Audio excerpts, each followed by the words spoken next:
Hello, this is the fourth in a series of updates that covers the status of the multi-year OCLC reclamation project for the SELCO online libraries. The OCLC reclamation project will synchronize each library's Horizon item holdings with OCLC's WorldCat catalog. Before this one-time process begins, each library is expected to weed and inventory their collections and work through a series of reports before data is sent to OCLC, and then again after data is retrieved from OCLC.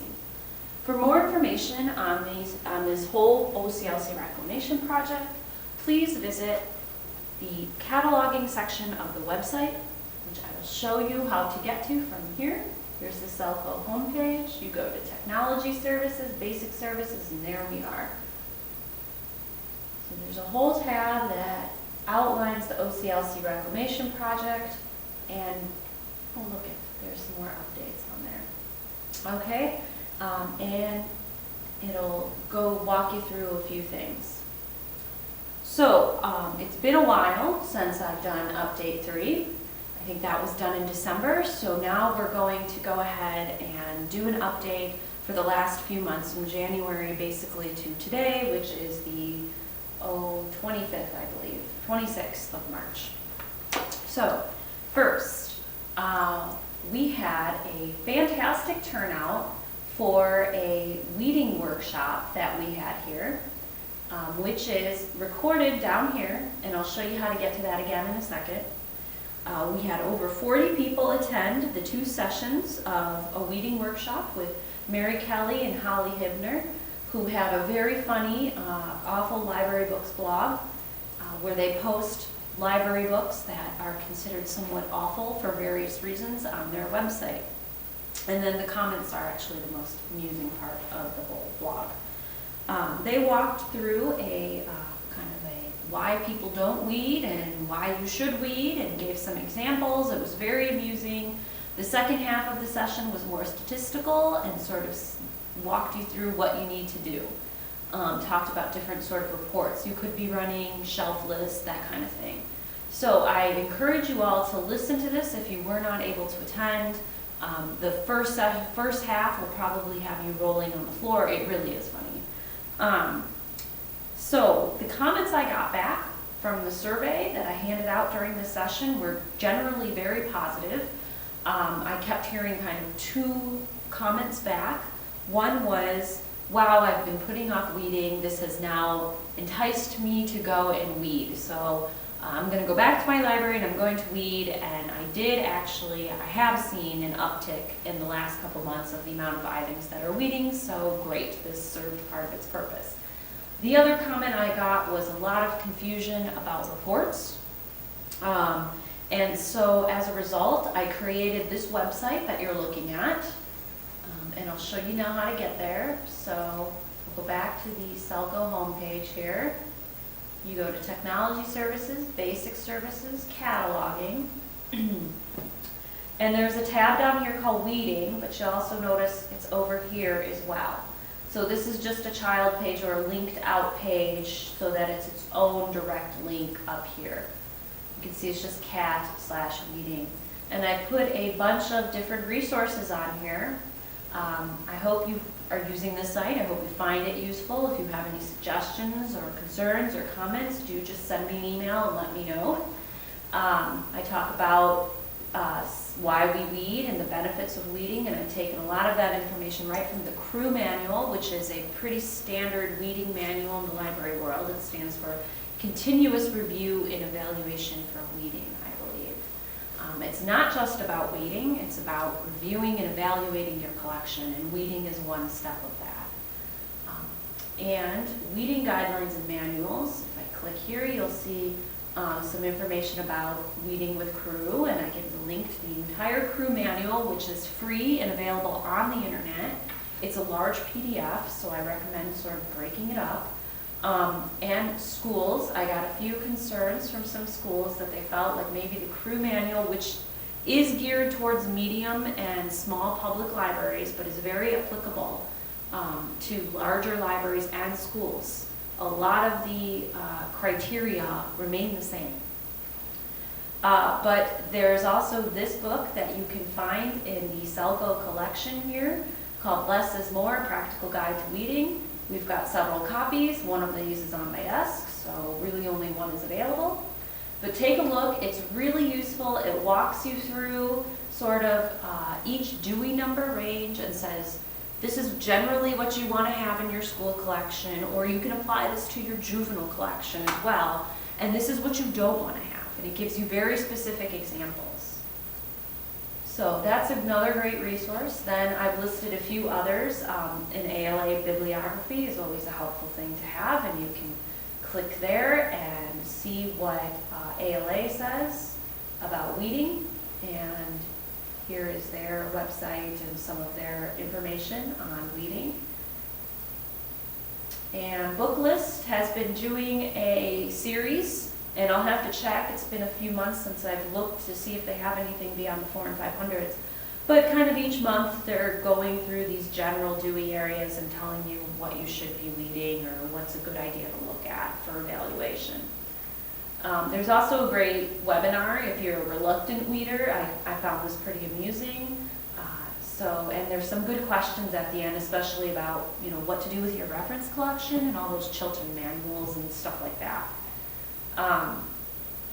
So that's the weeding guidelines and manuals. If we go back to just the basic weeding website, you'll also notice I put a bunch of reports on here. So I spent a lot of time on this. If you have any problems, if you see anything that's missing, if you'd like me to change anything, let me know. I've put on here the guidelines from the crew manual, if they exist. So if we click on the generalities here, the 000s to 999s, this is basically cut and pasted from the crew manual. I've tried to format it. I've given a couple links here to make this a little more useful, and I go through and it breaks it down, and it says, computers in the 004 section, and then it gives these this is how the crew manual works. It gives these guidelines, 3X musty. Musty stands for, now we're testing my knowledge here. Let's see. Ugly. Let's see. We'll just look it up. So here. Yeah. So musty factors are misleading, ugly, superseded, trivial, irrelevant, and elsewhere. So the first number is the year since the book's copyright date. So how old is it? And this is the maximum time without usage. So the number since it last circ.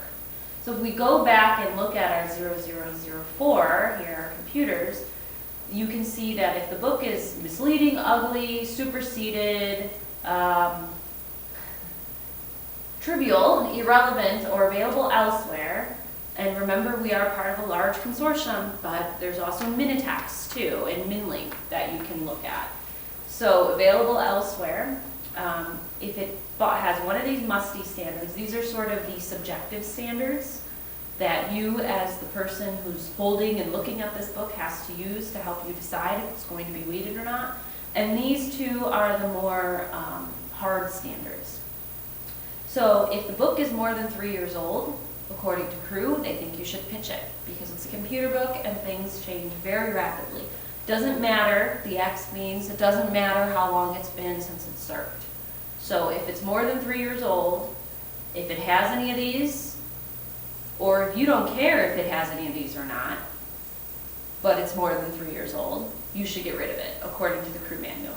Now, you may, for various reasons, decide that that is not what you want to do in your library. Maybe you have a community of people who are slow to update their computers, and so they do need the older versions of Windows or Office books, even though they would all be over 3 years old by now. You of course, can make those decisions. That's your job as the professional in the building, is to make some of those subjective decisions. But these are really good places to start. And if you're finding that your shelves are very full or your patrons can't find what they're looking for, then maybe you need to be a little more heavy-handed with your weeding. I can tell you from personal experience that when you weed your shelves, suddenly your patrons think you bought a whole bunch more books, and you didn't. They can find what they're looking for. So take that into account as you're looking at these crew manuals. And I've given all sorts of information: fiction, graphic novel, easy, juvenile, nonfiction, etc., etc. I've given some other general reports down here and sort of explained them, and then there's some more general reports up here. All these things are designed to help you, give you the information you need to lead your collection. Maybe you don't care about the value of the collection. You just care what its circ time is. Then you wouldn't really need to look at these reports. It's sort of up to you. That's another benefit, I guess we could say, of being in a consortium, is that you kind of have to see, when I make a list like this, you're going to get everything. May not be what you use personally, but there's probably some other library in the consortium that is using this. So these links should just link you right to Web Reporter, and of course you have to log in. So I still do public too, because that's what Pine Island was. And it'll bring you right to the report, so that then you just have to, run it for your location. And I'm just picking somebody here. Sorry, Liz, I'm not picking on you. And you can choose collection. I want to run this duplicate items on my book fiction, because more than likely, if you have any duplicate items, it's on your book fiction. I'm just going to do.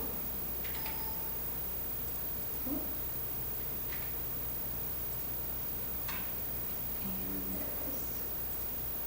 Actually, do that correctly. So we're just going to pick on my husband here, because I know he buys more than one copies of some things. And we'll try this again. And, well, oh, it's because I'm in Firefox, not Internet Explorer.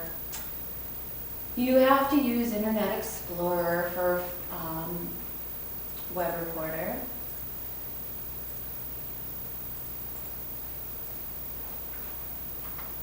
Don't ask me why. I'm sure it has something to do with Java.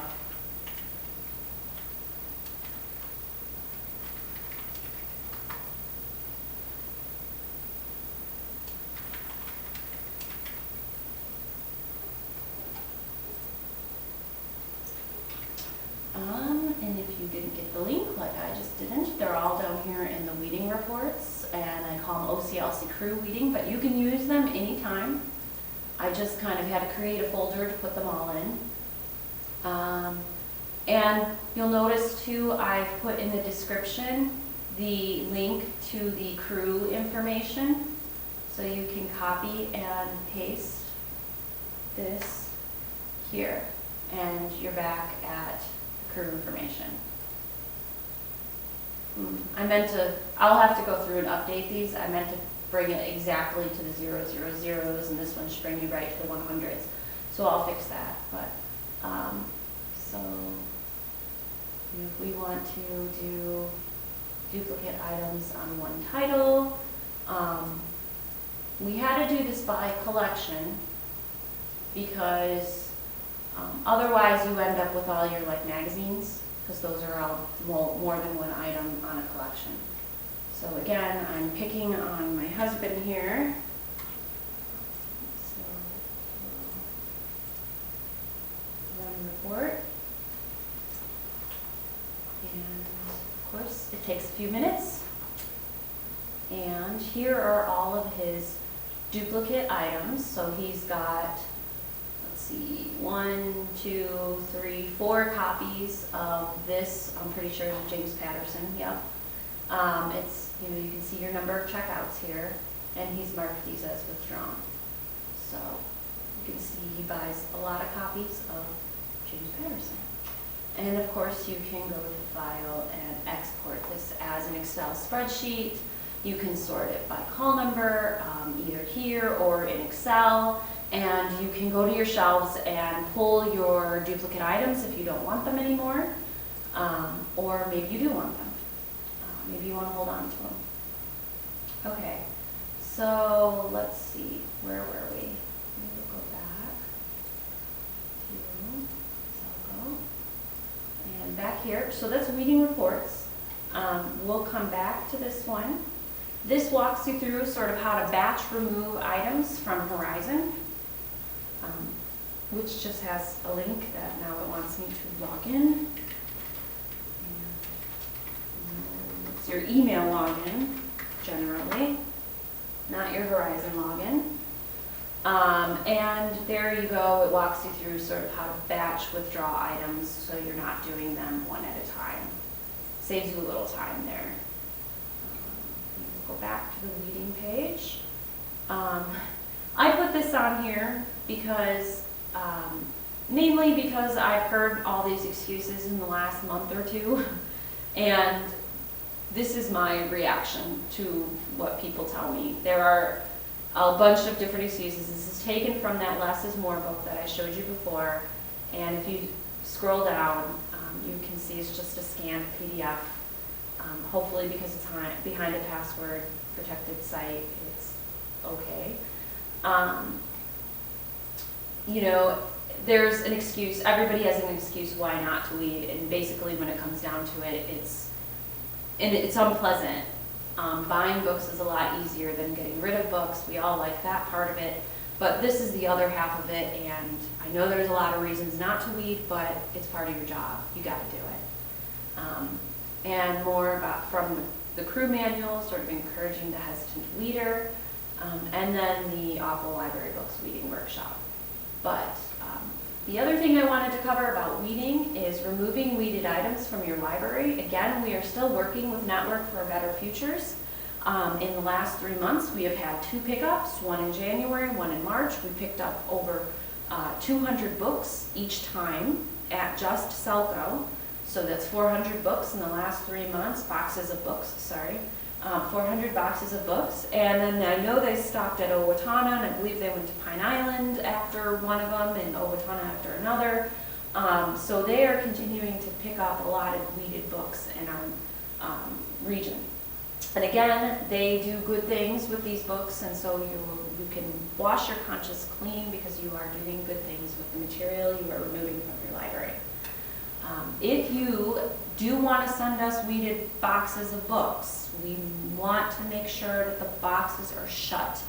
They tend to open in delivery. They become problems when the company comes to pick them up. Put them in a box, make sure the box is taped shut, preferably taped shut, and write on there SELCO weeding. Otherwise, somebody's going to want to open the box and start sorting the books. So just make sure it's closed, make sure it's marked properly. Do not use the gray bins because one, the delivery guys will start sorting them and they'll end up back at your library probably, or at somebody else's library. And we don't have a lot of extra boxes here. They tend to use them for hot reads. So we just don't have the ability to repack things for you, so we really ask that you just put them in boxes and close the boxes. So that's it as far as weeding goes over the last 3 months. Let me know if you have any questions, if you need any help. I'm more than willing to come out and I'll help you weed. I'll put stuff on a cart and then you can evaluate it before it actually gets removed from the system. Pilot libraries. So now I'm going to switch to the pilot libraries here. And again, under the cataloging section of the website, there is the OCLC tab. And under that tab is, I should probably rename these, but it's our group selection. And you can, I believe you can, sort this so that you see who's in group 1, 2, 3, 4, and the pilot library. So here are our pilot libraries. Now, the good news is that as of last week, I believe it was, there was finally not a snowstorm on a Monday, so I could make it to the last library to do some training, which was Northfield. And now that that's been completed, all of the pilot libraries are done. And by done, I mean their data has been sent to OCLC, their holdings have been updated in OCLC, and we are continuing here at SELCO with our LSTA grant cataloger, Christy Robb, to work through all the unresolved reports from these libraries. We still have to update a few magazines for a couple of these libraries, and all of them that asked to be, so this would be Zimbrota and Northfield, and let's see, Albert Lee and Austin, and Red Wing is the other one. They are all using what's called OCLC cataloging partners, which you can find out more about by, I usually just Google cataloging partners, and there it is. And it'll give you a list of partners here, and these are the different vendors they work with. Oop, they changed their websites, I forgot. Let's go back. They changed their website. So here it is down here. These are all the different vendors they work with for free. So once you undergo the reclamation process, you can get all these vendors to work with you for free. These cost a little extra money, and Midwest Tapes is in there, someone asked me about that. So how this works is you order books from your vendor. There's Baker and Taylor. You order books from Baker and Taylor. That's the only one I have set up right now, but I can do any of these. And Baker and Taylor, when your books ship, will send a file of marked records, and you get an email notification, and I get the email notification. I go pick them up, and I load them in Horizon. And what happens is I use a little process that you all don't have access to that checks the status of the bid. So if the bid is CC status, so cataloging complete, it ignores that record because we've already got it finished in our system, and it moves on to the next one in the list. If the bid in Horizon is marked IP, so in process, which are generally on order records, it will take the OCLC record and overlay it. Now the bid stays in process, so that then a cataloger with the item in hand actually has to check over the record still. But you don't have to go to OCLC and retrieve the record. It'll already be in the system for you when you get your box of books. So it's a great service. It's included with your full cataloging membership. I've been setting people up as they do their reclamation. So the pilot libraries are all at that point, and we're working through their unresolved, and hopefully should be done with them this spring. Now, the second group of libraries is the Group 1 libraries, which you can see here. And all these libraries have since January either have had their inventories, so they're done weeding, they've had their inventories, they're working on cleanup reports, or they have their inventory scheduled. Like West Concord is coming up in a couple days, Winona is in a couple weeks still, same thing with Pine Island. So, but these are all done. So, they're doing a lot of cleanup. I have them looking at things like, let's see, what did I write down? They're looking at their collection codes and their items, the number of items in their collection codes, and sort of cleaning those up since inventory works by collection. And we're also having a lot of discussions about what they're using their collection codes for. In Horizon, in every ILS system I've worked in, a collection code means location. Just because there's a specific genre collection code and you happen to be cataloging a Western doesn't mean you apply the Western collection code. You only apply it if it's a physical location within your building. So those shelves over there are Westerns, the shelves behind me are mysteries. Those would be two separate collection codes. But if you don't break out your material physically like that on two different areas, then they'd all just be your general fiction collection, for example. So that's how Horizon uses location codes, or collection codes, forgive me. And the idea behind that is you display the collection code to the public. So the public can look at the catalog and say, oh, this is a Western book. There's a big sign right over there that says Westerns. So you can make your patrons more self-sufficient. It also, I discovered, helps your pull list go a little faster, because You can sort by collection and then by call number, so then you can just kind of move around your library, do your pull list real quickly. So there's benefits to everybody, especially if we use it the way it's meant to be, and that's a big portion of this, is sort of cleaning up your collection codes. We look at your item statuses, we look at your I-types, we're checking your local request tables, your bad barcodes, your on-the-fly records if you have any bibs or items that are marked staff only, we're looking at those and cleaning them up. So it's kind of a multi-step process. You do the inventory, you do your inventory reports, and then there's a whole bunch of other reports I'm going to have for you. But by the end of it, you have a really squeaky clean collection and hopefully a greater understanding of how things all work together. If not, you can ask, and I'll do my best to answer. So the goal with group 1 here is to have their data all sent to OCLC by the end of May. I think we'll do okay. Lawrence might end up going a little later than that because they're moving buildings. Owatonna and Blooming Prairie have a unique relationship, so theirs is a little more complicated. But I did just hear back from OCLC, and they are now separated out. So we'll be able to send theirs separately instead of together. Let's see. The group 1 did have what I'm calling a kickoff meeting, and that was where I walked through the whole process and I answered any questions. We did that at SELCO. We had some food, giant carrot cake, and we had some little gifts and whatever. Try to make it somewhat festive. So I'll be doing the same thing for each group. And actually for each group, I think it'll get better. I'm learning a lot working with each library. So, so that is the group 2, or the group 1 libraries.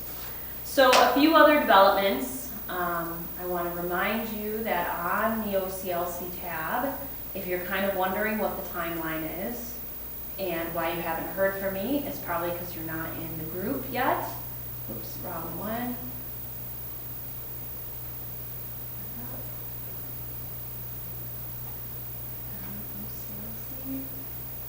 So this letter is sort of the timeline. Okay? So again, this is flexible. Let me know. For example, I had intended to start group 2 in March. That's just not going to happen because March has been crazy with conferences and meetings and RDA and all sorts of other stuff. So this will all get pushed back by sort of 1 month. But I haven't even contacted the group 2 libraries yet. So some other developments. We are now on a schedule every other week, so I'm sending holdings to OCLC to be updated. So what this means is that every other week, I kind of scoop up a copy of all the bibs with newly created items on them. And these bibs have to be CC and not IP. I place the library's Horizon location code in the 949 tag. Then I send those records off to OCLC, and they have a mapping table that I previously gave them that maps your Horizon location code to your OCLC code. They look, they say, oh, you know, Stewartville has this book, so we're going to apply this holdings code. If they can't figure out what to match, they send it back to me in an unresolved or unmatched report, just like they do with the general reclamation process. So the last time I did this, I'm now trying to do this every other week, but the last time I did it, it had been a couple months since I'd done it. So the last time I did it, I sent 5,300 bibs, just over 5,300 bibs. There were 33,000 items or holdings attached to these 53,000 bibs, and 33,000 holdings were updated in OCLC. And 143 of them came back as non-matched, which is a great number, because when I looked through most of them were actually IP on order records. So that's why I've changed sort of how I'm scooping them up to only grab CC bibs. And to make sure I'm accounting for time variables in there. As far as deleting your holdings or withdrawing items from Horizon, I continue to delete withdrawn items monthly. I'm now doing it in the middle of the month instead of the beginning of the month for various reasons. For those libraries that have been reclaimed, I delete their holdings from OCLC and then I delete their items from Horizon. I've also come up with a way to ensure that I'm grabbing the item, I'm grabbing the only item, I should say, to update the OCLC holdings. This means if you have a bid, if you have that bid we saw from Zimbrota, 10th anniversary, and you have 2 copies marked as withdrawn and 2 are available, well, OCLC goes by title. You either have the title or you don't. They don't care how many copies you have. So I would not want to remove Zimbrota's holdings from 10th anniversary because they still have 2 copies of it. So my little report will look and update OCLC holdings and remove OCLC holdings, only if it is the only item in that location and if it's also marked withdrawn. So if you have duplicate copies, like here, you can go ahead and mark them withdrawn. I'll still delete them, but I won't update your holdings until you're down to one last final withdrawn copy, and then I'll remove your holdings from OCLC. And then we delete the item from Horizon. Let's see. And I think that's about all I have for now. Been a lot of inventories. That's what Becky, Christy, and I have been spending a lot of time doing inventories and cleanup reports over the last few months. So, if you have any questions, I'm going to come back on camera since, again, someone said I needed to be on camera more. Read through the SELCO page on the OCLC project, but do feel free to email me with any questions or comments or concerns. If you need to be moved into a different group, by all means, let me know. It's all flexible. And if you have any other questions, just let me know. So, thanks a lot.